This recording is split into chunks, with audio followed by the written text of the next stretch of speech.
For my gods and emperor. A handbook for the Imperial cult. By Imperial cult. A handbook for new Imperial cult members. What is the Imperial cult? The missionary arm of the Great Faiths. The Imperial cult brings divine inspiration and consolation to the Empire's remote provinces.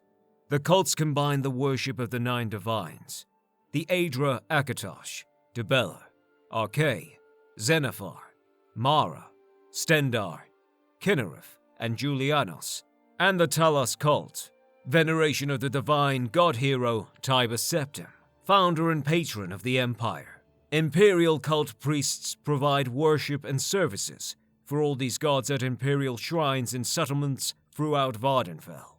What is the virtuous life? Our doctrines are simple.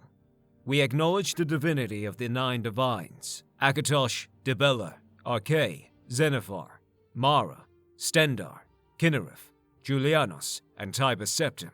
We preach the nine virtues: humility, inspiration, piety, work, compassion, justice, ambition, learning, and civility. Our emperor is the defender of the faith, and the Empire is the worldly working of the divine plan.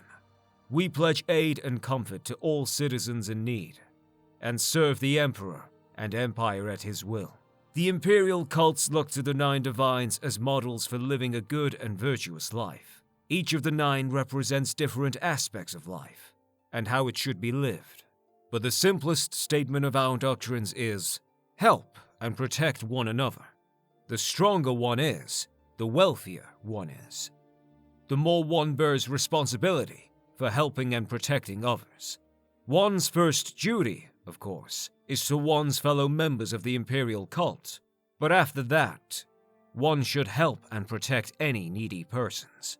We also say, do not harm one another.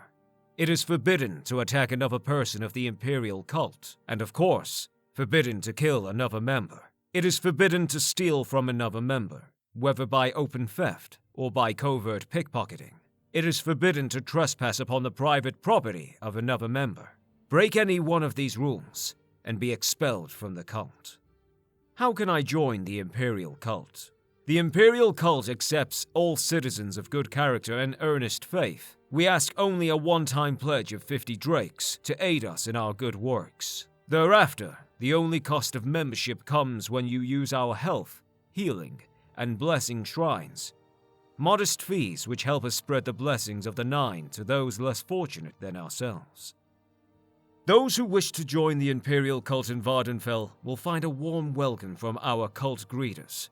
Igfa at Fort Pelagiad, Siloria Cyrili Ulus at Buckmoth Legion Fort, Somatus Vunus at Moonmoth Legion Fort, Ruchia Conscian in the Grand Council Chambers in Ebonheart, or Lalatia Varian in the Imperial Chapels at Ebonheart.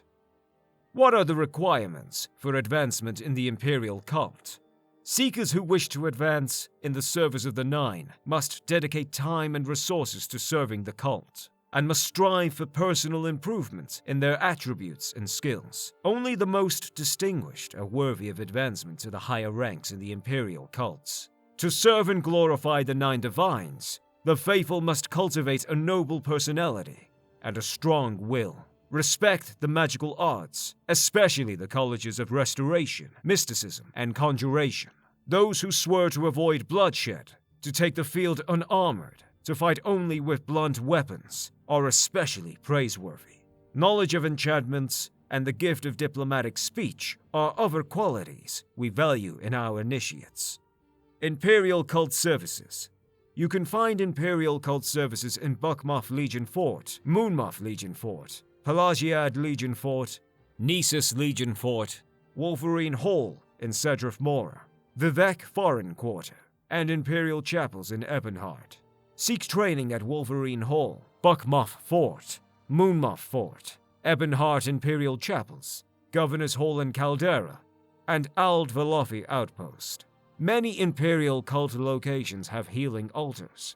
You may pray at Imperial Cult healing altars and receive blessings, which cure common and blight diseases, cure poisons, and restore damaged attributes. Non-members pay 25 drakes. Newer members pay 10 drakes, while higher-ranking members receive blessings free. Healing altars are found in Vivek Foreign Quarter, Wolverine Hall in Sadrif Mora, Buckmoth Legion Fort, Moonmoth Legion Fort, Pelagiad Legion Fort, Nisus Legion Fort, and Imperial Chapels in Ebonheart. Opportunities for service. Lay healers gather ingredients for health and healing potions, and minister to the sick and hurt in poor and isolated communities. It is difficult and sometimes dangerous work, but the spiritual rewards are great. Lay healers need only the skills of the prudent traveler, being often on the road and in the wilderness, gathering herbs and potion components. They should avoid trouble where possible, and so not need be masters of the arts of war. Those interested should speak to Sinolian Tunafis at the Imperial Chapels in Ebonheart. Almoners gather alms from members and friends of the faith. We depend on donations to fund most of our good works. Almoners who are successful at bringing in generous donations may rise in the ranks of the Imperial cult service. Almoners must travel in town and village, and should be skilled in persuasion and mercantile matters. Also, almoners with personal wealth are in a position to better serve the cult. Those interested should speak to Ainulus Tropter at the Imperial Chapels in Ebonheart. A shrine sergeant helps keep order at the shrines, carries messages and packages, and sometimes escorts priests and lay servants on dangerous missions.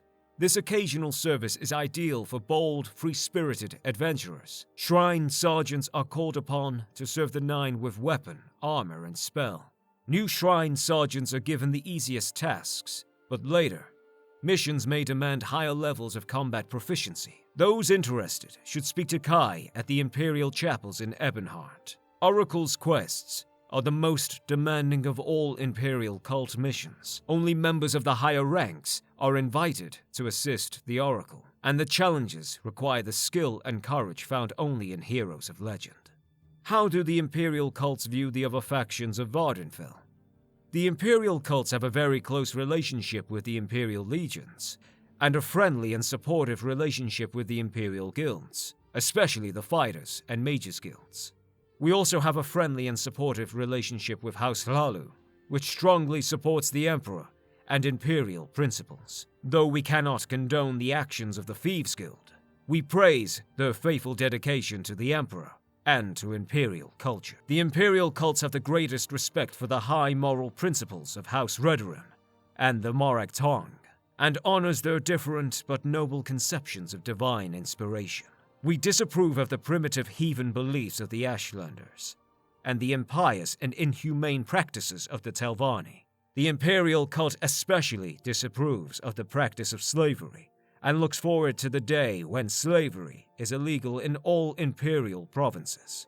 The Imperial cult also disapproves of the lawless and greedy Commander Tong, and their ruthless exploitation of the poor and weak. Historically, our relationship with the Tribunal Temple is difficult and unfriendly. Though the Imperial cults acknowledges the lords and saints of the Temple Pantheon as worthy inspirations, the Temple falsely insists that theirs is the one true faith, and that the Imperial cults worship false gods.